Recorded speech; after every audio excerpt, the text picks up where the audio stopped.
यही वो जगह है जहां कुफार के 70 लाशों को एक कुएं में डाल के मेरे आका उसकी मुंडेर पे आके आपने उन्हें एक एक का नाम लेके खिताब किया था।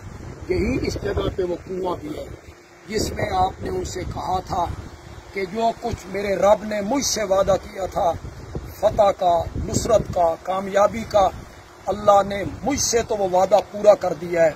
और जो वादा तुमसे तुम्हारे रब ने किया था क्या तुमने उसे सच्चा पाया?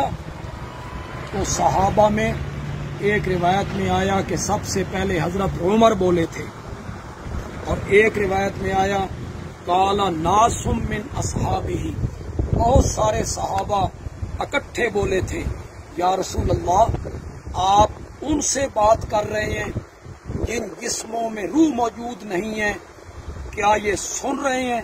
तो आपने फरमाया था अल-आन लयस्माऊना मा अकूलु लहुम, जो कुछ मैं अब इनसे कह रहा हूँ ये उसको सुन रहे हैं। ये आपने फरमाया। ये मेरे आका का मोइज़ा था, मोजिज़तन उनको सुनाया गया जिस तरह लकड़ी के तने के साथ मेरे आका ने गुफ्तगू की थी। अगरचे हमारे कुछ दोस्त इसी वाकया को मुर्दों के सुनने पर बतौर दलील पेश करते हैं कि आपने उन मुर्दों से कलाम किया और आपने फरमाया वो सुन रहे थे। इससे मालूम हुआ कि दुनिया के जितने मुर्दे हैं जब हम उन्हें सलाम करते हैं या गुफ्तगू करते हैं तो वो हमारे सलाम को सुनते हैं। मुझे ताज्जुब उन दोस्तों पर यह है कि जिस बुखारी में, मुस्लिम में इस हदीस को जिक्र किया गया है उससे जो आगे का हिस्सा है वो हजरात उस हिस्से को क्यों नहीं पढ़ते? जब उम्मुल मोमिनीन सैयदा आयशा रजी अल्लाह ताला अन्हा से इसका जिक्र किया गया कि आज आका ने वहाँ उस कुएं पे खड़े होकर मक्के के उन मरने वाले लोगों से, लाशों से खिताब किया और वो सुन रहे हैं, आपने फरमाया तो मेरी माँ ने कहा था कैफ यकूल रसूलुल्लाह सल्लल्लाहु अलैहि वसल्लम, ये बात अल्लाह के पाक पैगंबर कैसे कह सकते हैं? वल्लाहु यकूल, हालांकि अल्लाह कुरान में कहता है इन्नका ला तुस्मिउल मौता वमा अंता बिमुस्मिम मन फिल कुबूर। और जब लोगों ने कहा कि माँ जी आपने ये लफ्ज कहे थे तो आप, मेरी माँ ने उसे कहा कहे तो होंगे लेकिन तुमने उन्हें समझा नहीं है। आपके कहने का मतलब ये था कि जिस जहान में ये कुफार पहुंच चुके हैं वहां जाके इनको अच्छी तरह पता चल रहा है कि मैं सच्चा नबी था और वो गलत थे। मेरी माँ ने तावील की सिमा बमैना इल्म, सुनना बमैना जानना, कुरान को अपनी जगह पे रखा मेरी माँ ने और आपके इरशाद की तावील की थी मेरी माँ ने। फिर मेरे आका के इरशादात और लफ्ज़ों पर गौर फरमाइए। जब सहाबा ने पूछा या रसूल अल्लाह आप इनसे बात कर रहे हैं, क्या ये सुन रहे हैं? तो मेरे आका ने ये नहीं कहा कि तुम नहीं जानते हो कि मुर्दे सुनते हैं, तुमने ये सवाल मुझसे क्यों किया है, ये नहीं कहा। और ये भी नहीं कहा कि ये हर वक्त सुनते हैं। मेरे आका ने 3 कैदें लगाई हैं।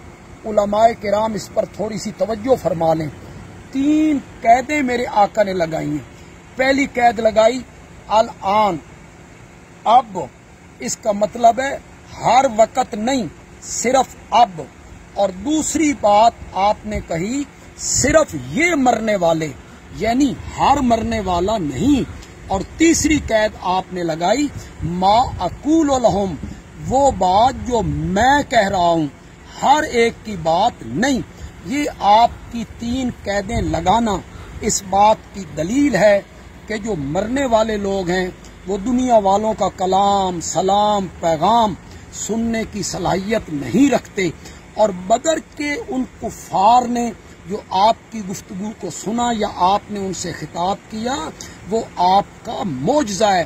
बाज मुहद्दिसीन इस हदीस को बाबुल मोजज़ात में लाए हैं। और फिर मज़े की बात यह है کہ اس حدیث کے جو راوی ہیں حضرت قتادہ رحمتullah علیہ، وہ کہتے ہیں اللہ نے کچھ وقت کے لیے ان کو زندہ کر دیا تھا تاکہ ان کی حسرت میں، افسوس میں، ندامت میں اضافہ ہو۔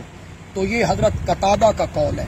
تو معجزتاً تو آپ کے مٹھی میں کنکریاں بولیں، معجزتاً تو پتھروں نے سلام کیا، معجزتاً تو لکڑی کے تنے نے بھی کلام کیا تھا۔